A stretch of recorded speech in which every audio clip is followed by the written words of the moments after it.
Hello and welcome to the second webinar of this set of the Stories of Change that Forum for the Future and the School of System Change we're hosting. My name is Rodrigo Bautista. I'm Principal Strategic Designer, and I'm going to be hosting the conversation today, which is focused on the Iceberg Model and a story around the civil rights movement. I'm going to start sharing my screen. There you go. Full screen. There you go. So I'm going to share a little bit about the flow of what we're going to be doing. We're really excited. This is going to be a little bit an interactive session. So, and this is a taster of the framework and also the story. So definitely, if you want to know more about it, and if you want to really learn a little bit more about the framework, we're going to following up this conversation with emails, the recording of this conversation, and also a facilitators pack where you will have the chance to really look into more detail the framework. The flow for the session is we have a great set of panelists that will introduce themselves in a moment. And after a little bit of the discussion and explanation of the framework and exploring like the story and why history matters and how these type of frameworks can be used and think for the changes that need to happen today, we also have a chance to reflect on narratives, why narratives are important, the different ways of how we tell stories and why we tell some stories and some others we don't. And then after that, we will have a chance for interaction. You will have a chance to interact with some of your fellow participants, and for finally end with a bit of Q&A. So that's the flow for today, and it's going to feel a little bit fast. So stay with us. The next bit, I'm going to pass it to the panelists to do the introductions. Let's start with Danielle, please. Good morning, everyone, or good afternoon. My name is Danielle McGuire. I am a historian of the civil rights movement who focuses on the intersections of racial and sexual violence. I'm also the author of a book called At the Dark End of the Street, Black Women, Rape, and Resistance, A New History of the Civil Rights Movement. And I'm currently at work on a book about the murder of 3 Black teenagers in Detroit by a group of white policemen in 1967. I'm looking at the cover-up and the murder trial in that case. So I'm really happy that you're here with us this morning, and I look forward to interacting with you. Thank you, Francoise.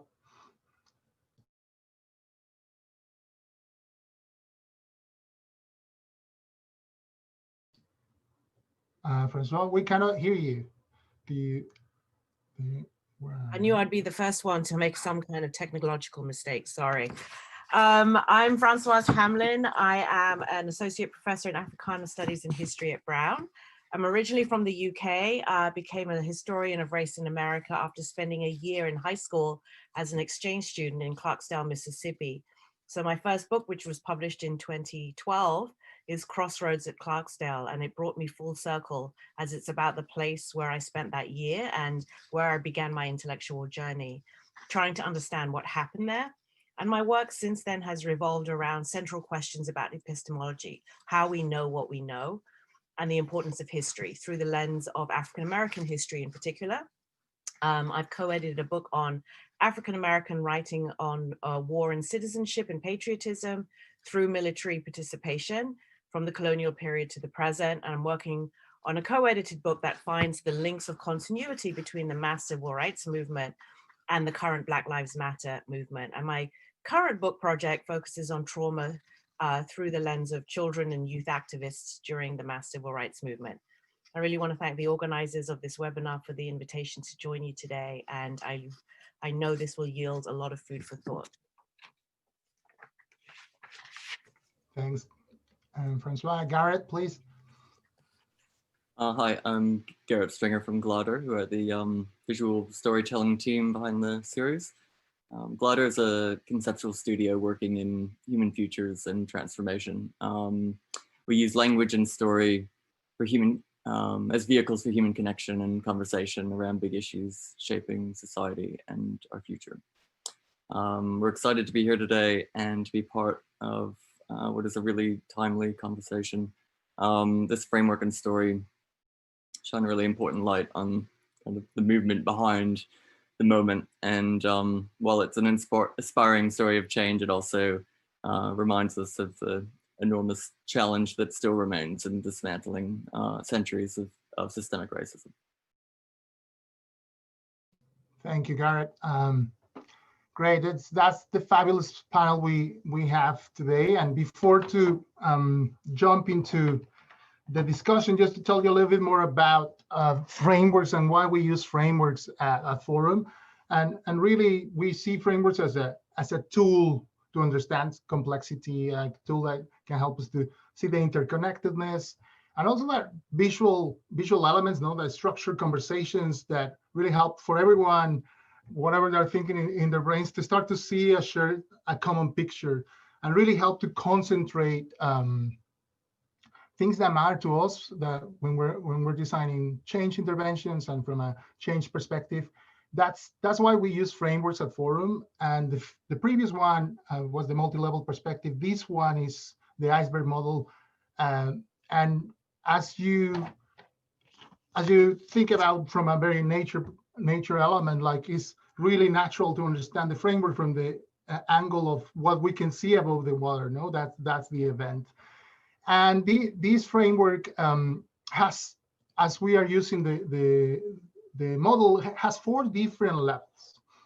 And yeah, just to share a little bit more about the framework, so you have it as a reference, and then Danielle is going to talk a little bit more about like how it relates to the story. The first level of the framework is around events, and how essentially is what we can see in the news, what we can see around us is like kind of the things that's very present when you think about this as an example in relationship to the stories, particularly the arrest of Rosa Parks.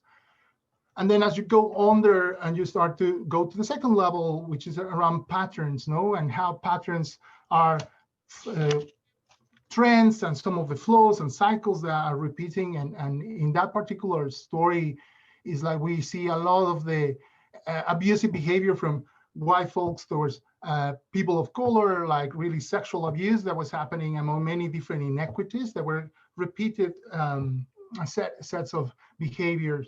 And then you see the structures that are underneath the patterns. The structures influence the patterns, and the structures that those could be legislation, those could be like even from one angle how cultural places respond and create some sort of conduct that is accepted, even though it's not necessarily written in legislation.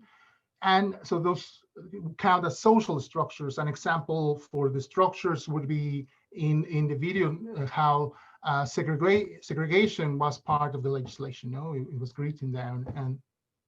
And then finally, the 4th level is the mental model, which is very interesting to me from the perspective of like, it holds the beliefs, the assumptions, the things that we hold as how we construct reality in our brains, and really those influence the structures, design, which end up shaping everything else. So the mental models, an example from going towards the video will be around the white supremacy as an element that was kind of really creating and permeating and creating a situation of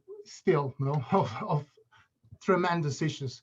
So that's a little bit about the framework: events, patterns, structures, and then mental models. So now I'm going to pass it to Danielle, just to hear a little bit more, Danielle, of the story from the Rosa Parks, and also the story kind of a decade before, how it led to the bus boycott, so we can hear through the lens of the framework.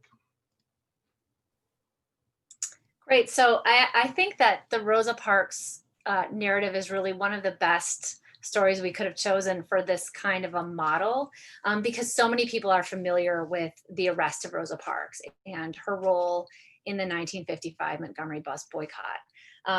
And the narrative goes something like, on December 1st, 1955, a very tired woman with tired feet tiptoed into history by refusing to give up her seat to a white man on a segregated city bus. And Black Americans were so outraged by this act that they launched a 381-day boycott, and the walls of segregation came tumbling down.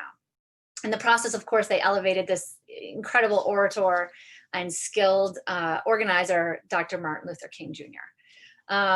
That's the story that most people will hear. It's part of a popular narrative in the United States. It's the story that young children get in school, and it's hardly ever challenged. But the truth is that it's incomplete. And the story of the bus boycott is really, in some ways, the last act of a decades-long campaign by Black women in Montgomery, Alabama, to gain the right to move freely through the world without being assaulted or attacked. And so if we look back over the years, the decade before the bus boycott happens, what we see are Black women who are forced to use the buses really because so many of them are working class and their only job options are as domestic servants. And they need the buses to get to the white side of town where they work in white homes. And the buses are sites of violence. They file a number of complaints in the years leading up to the boycott, which was a dangerous thing to do at the time, to put your name on a complaint. And they complain that bus drivers sexually harassed them, touched them inappropriately, physically assaulted them, and that they were brutalized and bullied on the daily. This made the bus a very vulnerable place for Black women's bodies to be. And they took the bus to another place where they were vulnerable to sexual and racial violence, and that is white people's homes, where they were isolated and where assaults often happened as well.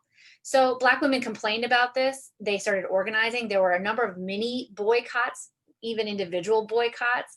And there were even arrests before Rosa Parks' famous arrest on December 1st, 1955, one by a 15-year-old girl named Claudette Colvin and another by an 18-year-old girl named Mary Louise Smith. And so those are the patterns. Black women are upset about this. They're complaining about it. They're starting to organize. They're thinking about changes. And one of the women leading those changes is Joan Robinson.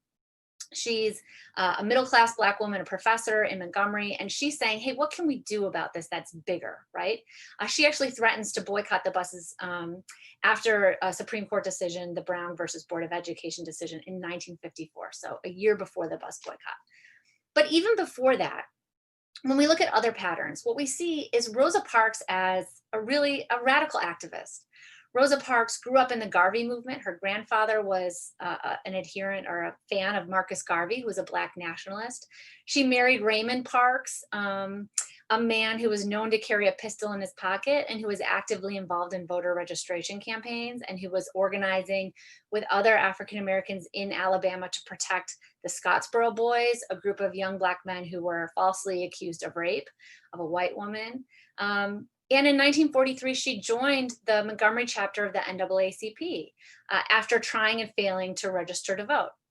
So she becomes the secretary of the Montgomery branch of the NAACP in 1943, but she's more like a field secretary in that she is put in charge of gathering stories of racial injustice and violence that happens throughout the state.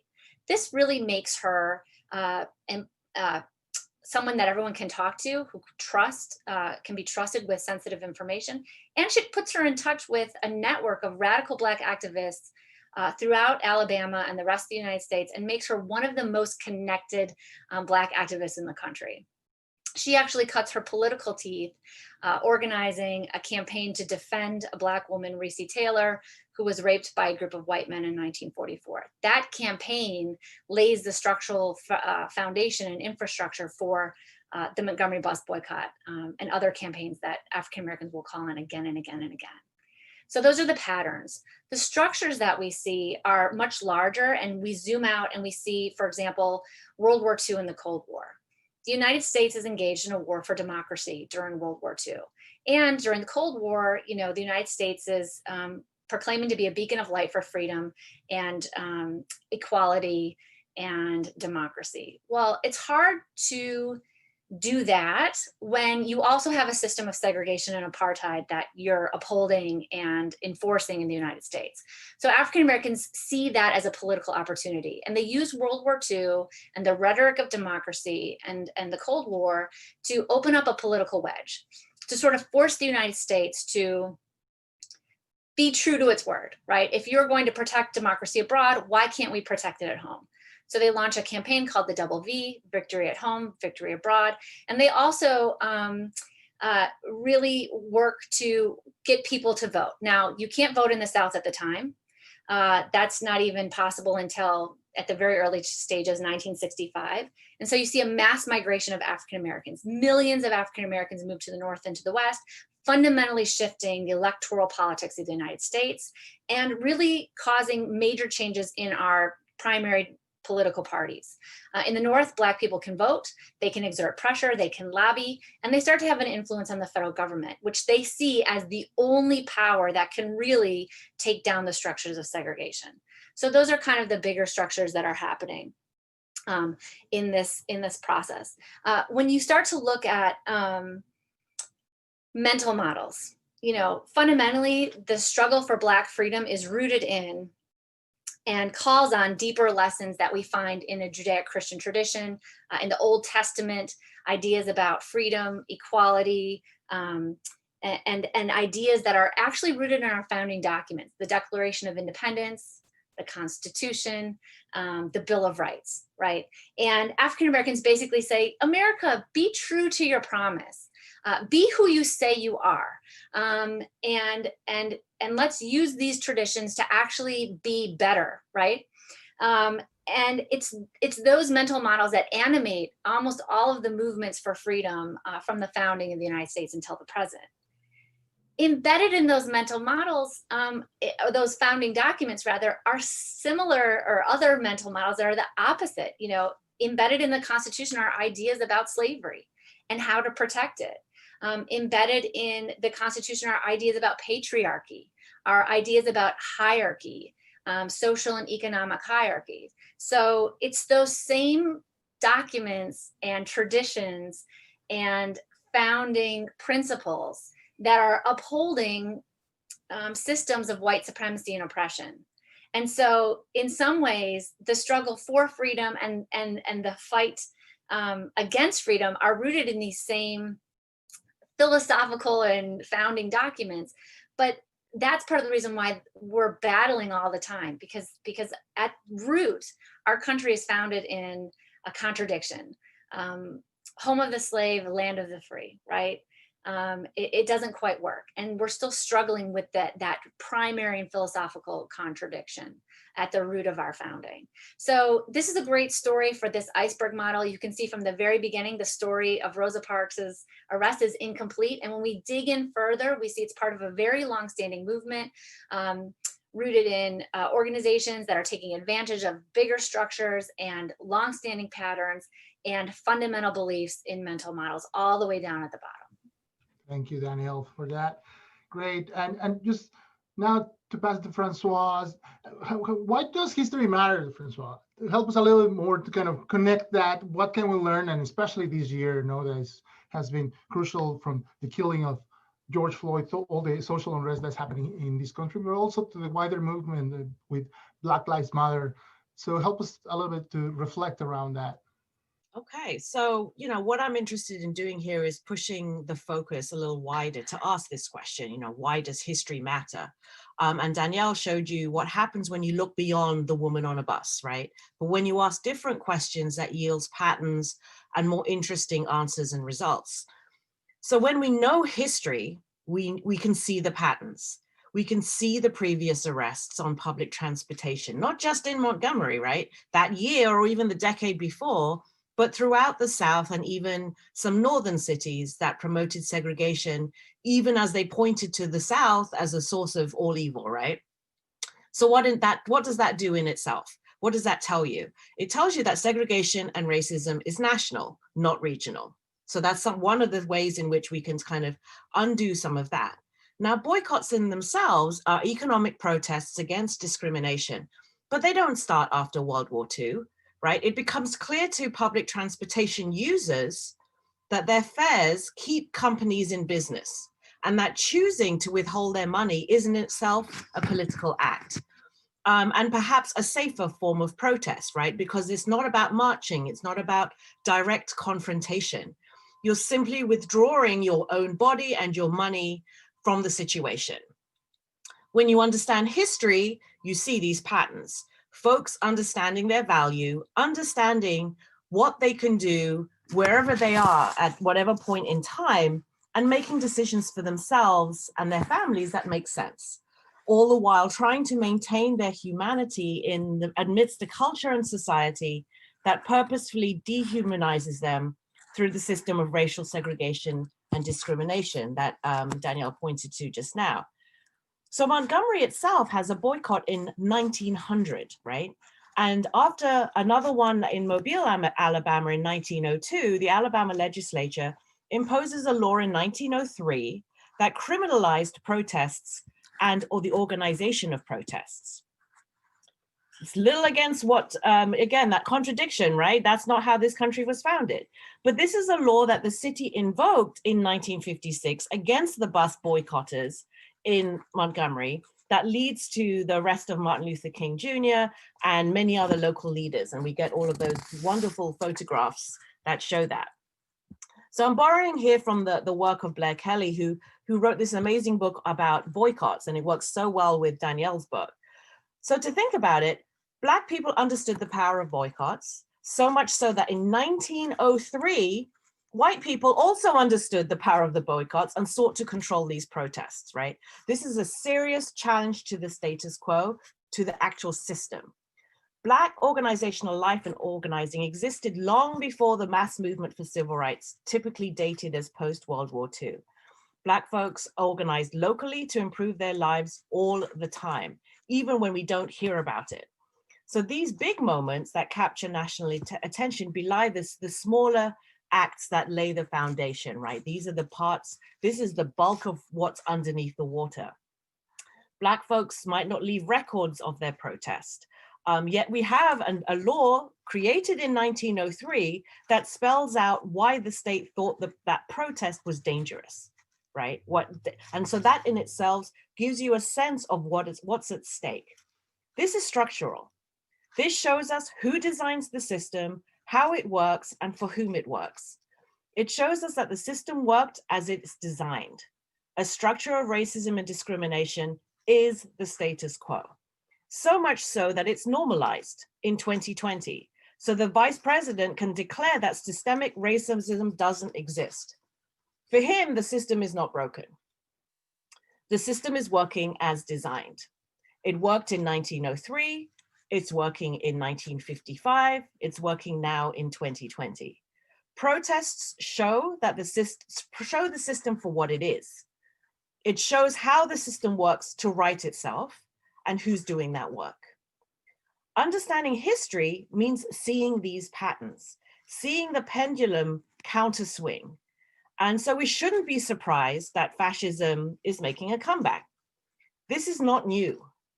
Those of us who study history aren't surprised, right? We're horrified, disgusted, and angry, but not surprised.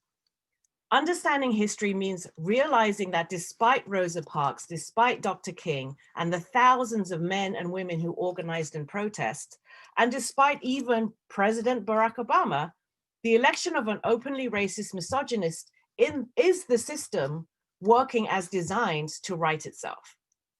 And so the question, of course, is what's next? I mean, why even bother trying when this is so systemic? Of course, we have to keep trying, but we have to also be ready to do this work and be aware of the kind of work that it's going to take. Change has to alter the system at the foundation. When you see, so basically, yes, we deal with the boycott, we deal with those issues, but we have to go deeper. We have to go further than, arresting the officer who killed George Floyd, and not only arresting, but making sure that person's punished, right? It's deeper than that. When you see the contemporary Black freedom struggle, call it Black Lives Matter. And of course, it's always been bigger than that, right? It's bigger than what we see. Again, back to the iceberg, Black Lives Matter sits at the top, but this is a much deeper and larger movement going on. What we see is a continued attack on a system created to regenerate itself. Patterns are repeated. Boycotts become online campaigns to affect advertising and profit revenue that might force businesses to change policies or whatever, right?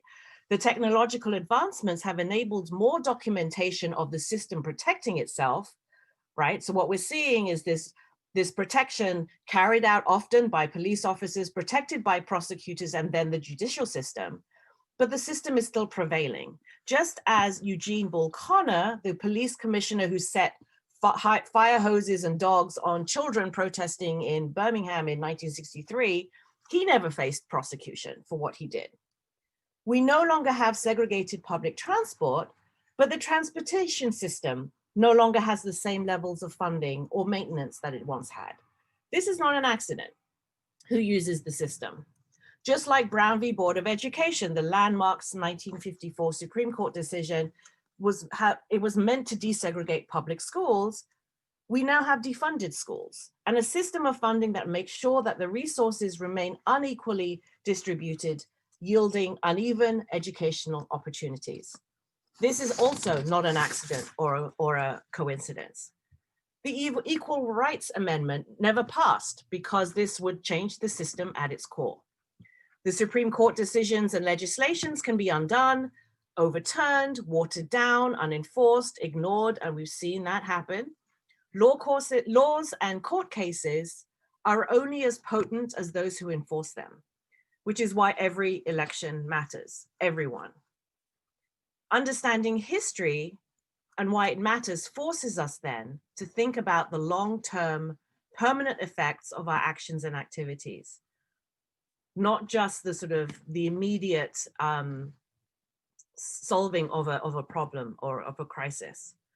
Are we making superficial changes that enable progress for some and alleviates the conditions of a few, but that these changes won't outlive our efforts and our attention? Or are we creating the kind of change that will outlive us, right, and benefit generations after us because we've actually altered the system in some way?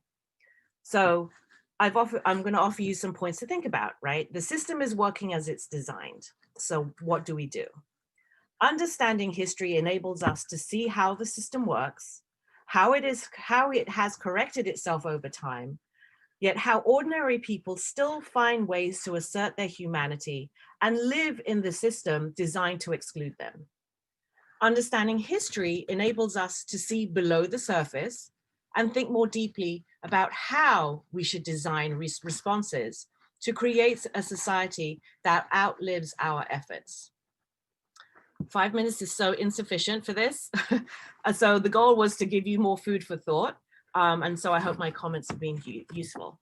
Thank you. Absolutely. Thank you very much. Wow. Thanks for that wonderful contribution. Absolutely. Not enough, right? We could spend much more time here in this discussion. So Garrett, now please share a little bit more about narratives, no? And what are the stories that we tell and how do we inspire change? Thanks, Rodrigo.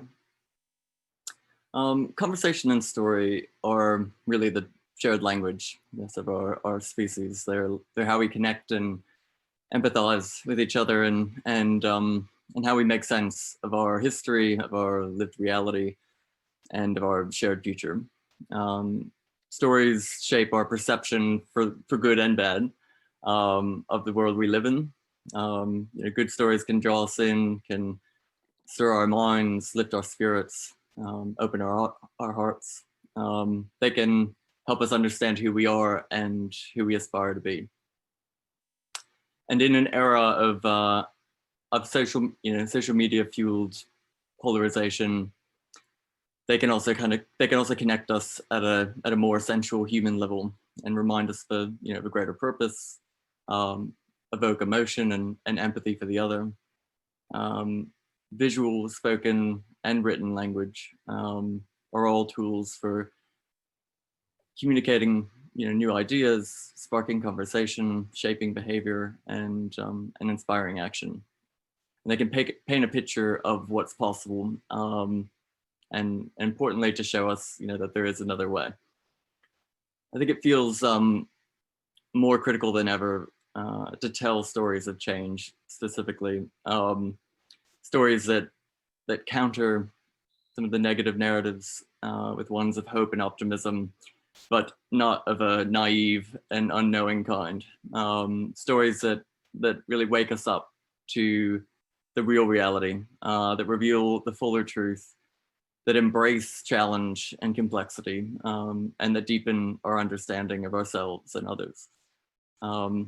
And really to remind us of our capacity to drive change, and to take action individually and collectively, and that those actions add up, and that through those actions we can change behaviors and values and over time mindsets. Thank you very much, Garrett, for that. Really appreciate the reflections there. And as we say, this is a taster, so it might feel a little bit fast, and we're going to start the more interactive part of this session. So what we're going to do now is we're going to put you into groups, and you will have the chance to speak with other fellow participants into breakout groups. Before we do that, we want to give a chance to see the video again, and let's see if with the new insights that were shared, what actually questions comes, what insights come from for the framework, but also for the story. So Serena.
Have the chance to reflect on any insights. You know, we are suggesting these questions. What the insights from the Iceberg model and the Rosa Park story tell us about how we might understand the challenges and transitions we work with.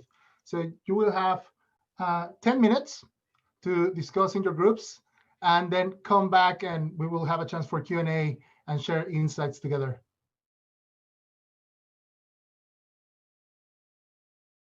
So what we are going to ask you now, please, just to start the Q&A session, is if you can write in the chat box any questions and any insights that came as a result of the discussion that you were having now. If you can please start the text with Q for a question or I for an insight, so we can differentiate among them.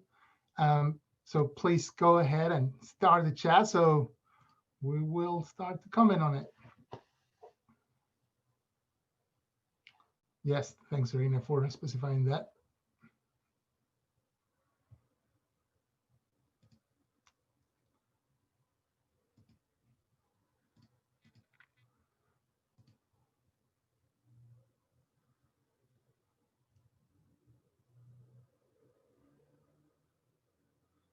Okay, Peter, insight, the role of luck and coincidence. I would love to hear a little bit more about that, Peter, if you can expand a little bit. Then question, right, we have, with the benefit of hindsight, we can easily see the power of the iceberg to analyze events and connections. How does it help us, though, to look to action? How does it help us to find out what to do next? No, and yeah, really great question. I think from perspective of particularly me using it in terms of the work that we do at Forum in terms of programs, I find it really useful for diagnosing, almost like kind of as a snapshot in time. So you grab the iceberg, kind of grab an event and start to go into each level. And I feel like the more you know about each of the different levels, it helps you to create almost like better questions for what interventions you can create.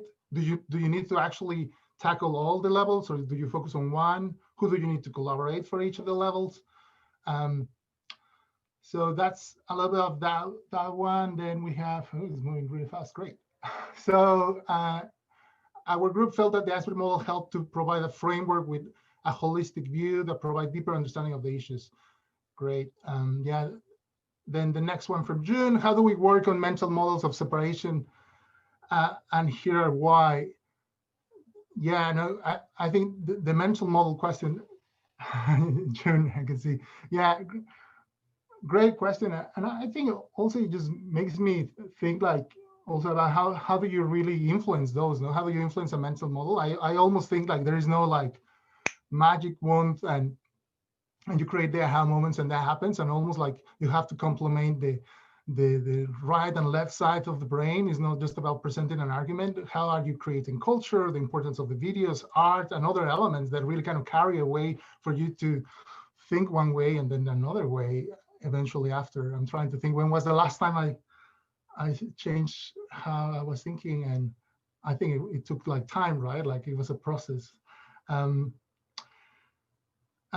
Insight, how hard is to understand about to change mental models and values? Yes, essentially, no, like really hard. Another insight, I need more time with the iceberg model to understand the different levels. Use the model to decide where to intervene at the greatest benefit. Yes, Kathy, +1. Anna. So yeah, how about you, Danielle, Garrett, Francoise, do you see any particular question that you would like to comment on?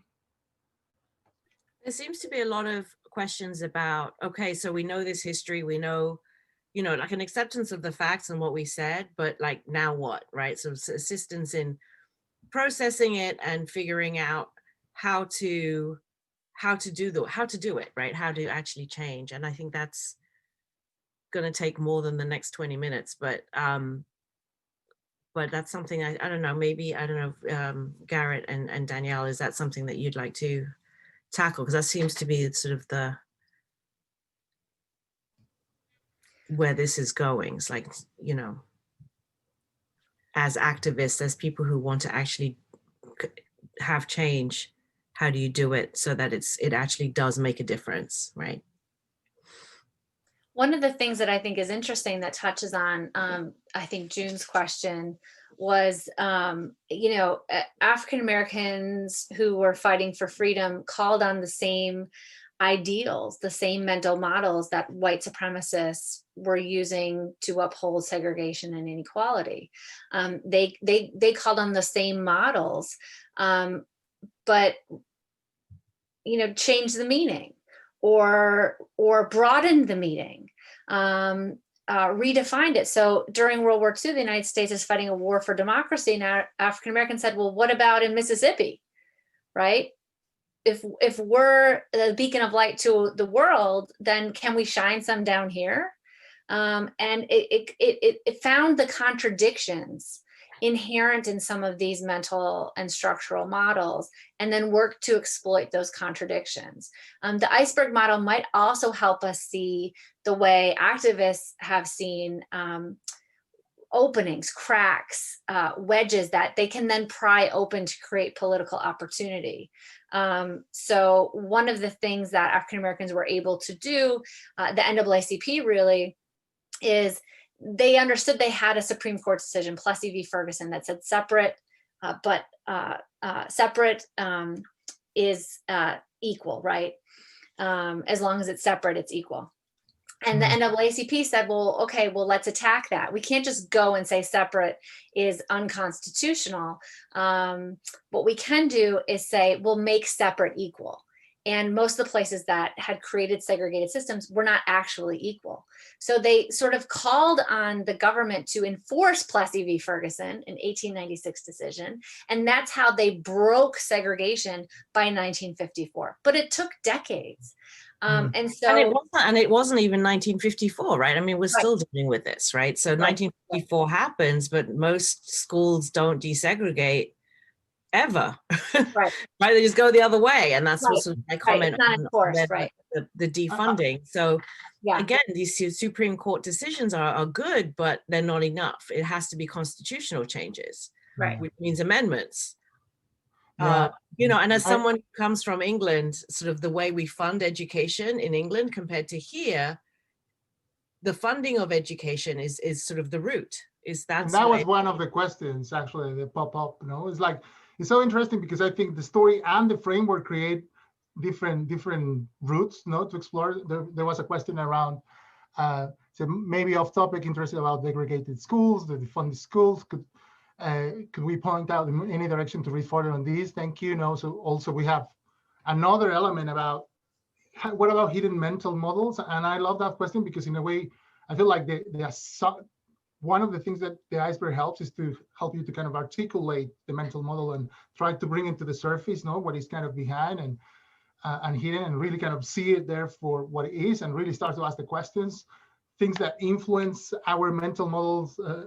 Luis, I can see there, culture, upbringing, religions, values, all these different things that are kind of shaping us, how we think, how we understand the world. And then a really interesting question. I know we're closing out the time, but definitely we're going to record the chat box. This is a fabulous resource for us. We're going to be using it for the next steps. But I love the question around how at the end of the discussion, Brita, your group, you talk about also the style of the video, and the design of it, and how possibly the format limits the audience and probably not assist to break a mental model of those that are not interested in design. All these kind of biases that we have according to what is presented, how it's presented, etc. Really great question. So as we start to close the session, I really see that we didn't have enough time to cover all the insights, but we're really grateful of them. Just to tell you a little bit of what is happening next. So we're going to be collecting those. We're putting together a facilitators pack. I know there was a question of how do you kind of work with each level. So hopefully the facilitators pack is going to help you to run exercises where you can actually play with this framework and start to use it with your work. So that's coming after this. So I have to share my screen so you can see one more thing, which is, there you go. 1 second. That one.